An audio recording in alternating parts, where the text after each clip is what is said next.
Time for our monthly look at the state of the rural real estate market. And good news, there's lots of activity. Joining us is the GM of PGG Wrightson Real Estate, Peter Newbold, and we're going to talk about our property of the week a wee bit later. I've already fallen in love with it, but I'll keep my powder dry on that one, Peter. What do you put down the renewed interest in rural property market down to? Is this just people looking for an investment with a reasonable yield? Yeah, look, I think it's a number of things. You know, the rural sector, you know, from a property perspective, has been, let's say, flatlining or at the bottom for some time. And, you know, people's, you know, whether it's succession or retirement or change of location, that has to continue on. You've got really low interest rates. And I think that's playing a big part. And also, when you look at it from an investment perspective, property's always been safe. And, you know, if you buy it right, then you're going to get a good return. And as we all know, rural lifestyle is something that we all enjoy. So we're seeing probably for the first time in maybe 4 or 5 years, all sectors in rural moving forward. And I think the other thing which is quite noticeable, and maybe part of it was because we had a really good winter and a good spring, is that those traditional periods are moving and people are just putting properties on the market when they want to or when the time's right. So we're seeing good progress, and the other interesting piece is we're seeing some larger properties sell, which we haven't seen for some time. And when I talk larger, you know, that's the 10 to 20 million piece. Are we seeing larger dairying properties selling? Because that is a market that had basically stalled completely.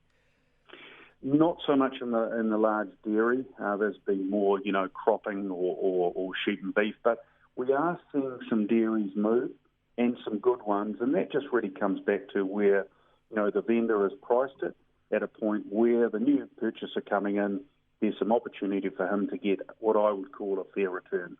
Yeah, it's all about yield on your investment these days. Look, I was reading something a couple of days ago online about your guy in the Bay of Plenty there, Stan Robb. He's the kiwi fruit king, and he was talking about a kiwi fruit farm selling for $1.4 million per canopy hectare.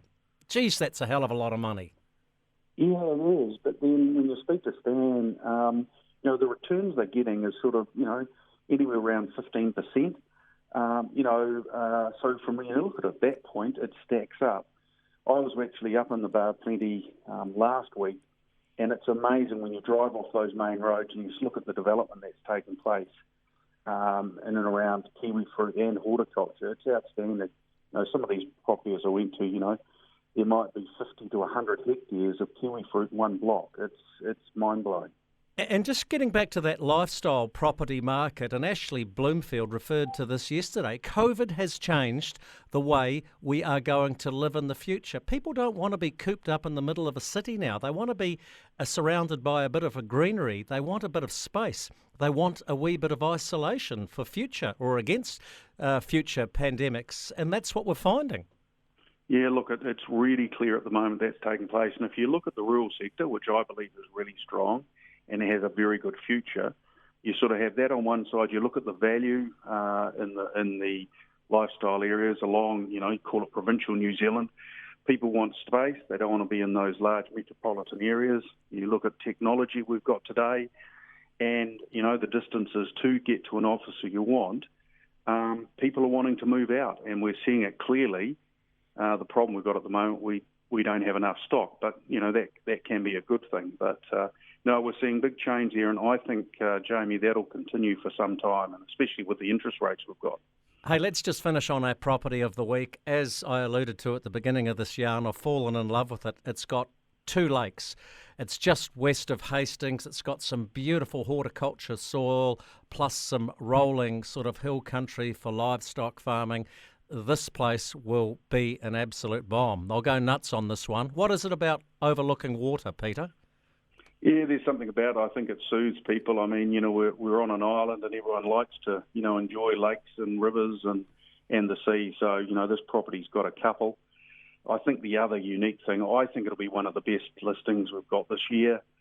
Close to Hastings, fantastic property as far as all the infrastructure goes, and that opportunity, 50 or 60 hectares to put into let's say, horticulture, and, how often do you get a property of 1,000 acres in the old terminology so close to town? So I just think it's one of those outstanding properties that, comes to the market every so often. Well, just go to our website, thecountry.co.nz, click on rural properties. You'll fall in love with this property when you see the main photo of it. A couple of lakes, rolling hill country, beautiful, fertile, flat land, 10 k's from Hastings. Why would you not want to have a look at this one? Peter Newbold, great to catch up again. Yeah, thanks, Jamie, and you have a good day.